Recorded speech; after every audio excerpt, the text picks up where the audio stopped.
এলাকায় ত্রাসের রাজত্ব কায়েম করে মানুষের জমি দখল করাই ছিল তার মূল কাজ। গড়েছেন কোটি কোটি টাকার সম্পদ। তিনি আদাবর থানা আওয়ামী লীগের সহ সভাপতি মনিরুজ্জামান মনির। অস্ত্র ও ইয়াবা সহ গ্রেপ্তারের পর রিমান্ড শেষে এখন কারাগারে মনির। সাব্বির আহমেদ জানাচ্ছেন বিস্তারিত। আমার সাইনবোর্ডে নিয়ে গেল তারা, আমি ভূমিদস্যু হিসেবে মামলা খেলাম। আমার ওইখান থেকে প্রায় 60 লক্ষ টাকার মালামাল লুট করে নিয়ে যায়। কেউ মান সম্মানের ভয় কিছু বলে না, কেউ জানের ভয় কিছু বলে না। এমন হাজারো অভিযোগ মনিরুজ্জামান মনিরের বিরুদ্ধে, কিন্তু তার পেটোয়া বাহিনীর ভয়ে মুখ খুলতে চান না কেউই। ঢাকার 29 নম্বর ওয়ার্ডের কাউন্সিলর তার চাচা সলিমুল্লাহ সলু যখন বিএনপিতে ছিলেন তখন তাকে লোকজন দিয়ে সমর্থন জোগাতেন মনির। এখন পুরোদস্তুর আওয়ামী লীগ নেতা। সবশেষ জাতীয় নির্বাচনে ঢাকা 10 আসনে আওয়ামী লীগ প্রার্থী সাদেক খানের হয়ে প্রচুর টাকা খরচ করেন মনির। এর প্রতিদান স্বরূপ প্রথমবারের মতো আদাবর থানা আওয়ামী লীগের সহসভাপতির পদও বাগিয়ে নেন। এরপর ক্যাসিনো বিরোধী এবং দুর্নীতিবাজদের বিরুদ্ধে অভিযান শুরু হলে মনির যুক্তরাষ্ট্রে চলে যান। দেশে ফিরে আবারও শুরু করেন তার দখলদারিত্ব। মোহাম্মদপুরের ঢাকা উদ্যানে 1 নম্বর রোডের ডি ব্লকের এই প্লটটি দখলে রেখেছেন মনির। তবে তার গ্রেপ্তারের পরপরই নেমপ্লেট খুলে ফেলা হয়েছে।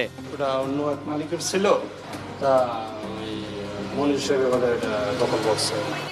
ঢাকা উদ্যানে দিল মোহাম্মদ অ্যাভিনিউর সি ব্লকে মূল সড়কের ওপর এই প্লট দখল করে উঁচু ভবন তৈরি করছেন মনির। মনির গ্রেপ্তার হলেও এর কাজ থেমে নেই। আমরা তো কাজ করতেছি খালাম মার, মনির মার। আমরা তো মনির ভাই আন্ডারে কাজ করতাম। পাইলিং শুরু করব যেদিন আমি মিলাদ দিয়েছি 20 তারিখে, ওই দিন রাত্রি আমার প্লটের মধ্যে চলে আসছে সব।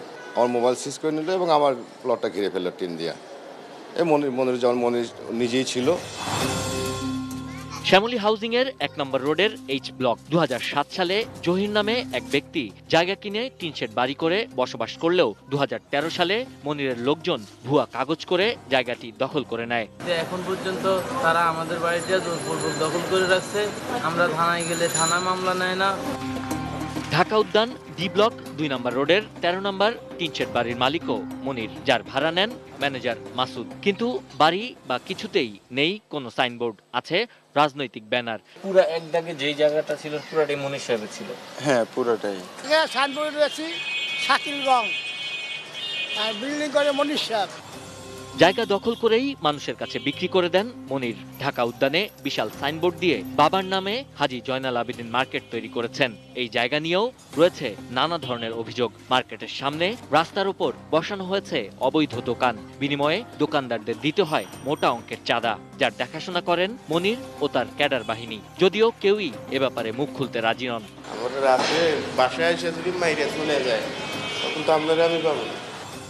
বিভিন্ন গণমাধ্যমে তার বিরুদ্ধে 70টিরও বেশি মামলা রয়েছে বলে তথ্য প্রকাশ করলেও পুলিশ প্রশাসনের সঙ্গে সখ্য করে তিনি সবকিছু ম্যানেজ করতেন বলে অভিযোগ রয়েছে। কিন্তু এখন র্যাবের হাতে গ্রেপ্তারের পরও থেমে নেই তার দম্ভ। Sabbir Ahmed, ATN news, Dhaka.